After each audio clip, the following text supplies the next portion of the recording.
Ini mesin apa ya? Ini namanya mesin pembuat botol HDPE. Apa itu botol HDPE?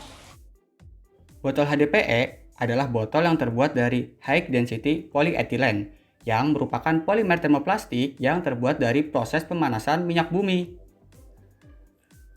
Nah, HDPE memiliki sifat yang keras, tahan panas, mudah dibentuk dan lentur, serta dapat didaur ulang kembali. Nah, berikut merupakan struktur dari polyethylene. Berikut adalah benefit dari HDPE yang aku tahu. HDPE mampu menahan suhu yang panas loh, cocok sebagai wadah untuk menyimpan berbagai makanan dan juga minuman. Kepadatan permukaan HDPE mencegah tembusnya cairan loh, sehingga cocok sebagai botol karena tidak akan bocor.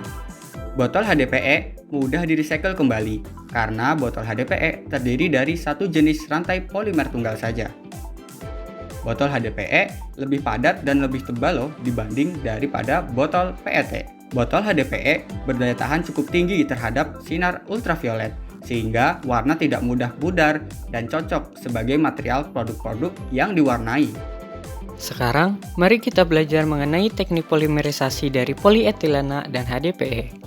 Polietilena adalah etilena dalam jumlah yang banyak, tetapi bagaimanakah kita bisa membuat etilen dari satu bagian menjadi banyak bagian atau polietilena? Polimerisasi ini dilakukan dalam 3 tahapan. Tahapan pertama adalah initiation. Ini di mana peroksida organik memecah menjadi 2 radikal dan radikal ini akan bereaksi dengan satu radikal pada etilen dan akan membuka double bond pada molekul etilen. Tahapan kedua, etilen selanjutnya akan membentuk radikal baru dan kemudian radikal ini akan membuka monomer etilen lain. Dan proses ini berlangsung untuk membentuk polimer. Proses ini dinamakan propagation process. Tahapan ketiga, step ini dinamakan termination process. Pada proses ini, rantai polimer dengan free radikal akan bergabung dengan rantai free radikal lainnya dan akan membentuk polimer utuh polietilena. HDPE menggunakan teknik polimerisasi homogen larutan, di mana pada metode ini monomer dan inisiator terlarut di pelarut suatu larutan yang akan bereaksi dengan panas membentuk polimer. Katalis yang paling umum terdiri dari titanium 3 klorida yang disebut katalis Ziegler-Natta. Katalis umum lainnya adalah katalis Phillips, dibuat dengan mendepositkan kromium 6 oksida pada silika atau katalis metalosen. Kita lihat proses pembuatan HDPE di pabriknya yuk. Biji HDPE dilelehkan, kemudian lelehan dialirkan menuju mold untuk dicetak menjadi bentuk tabung panjang disebut parison. Parison dibentuk secara vertikal dan ketebalan dindingnya bervariasi dengan mengubah ukuran lubang di mana parison diekstruksi.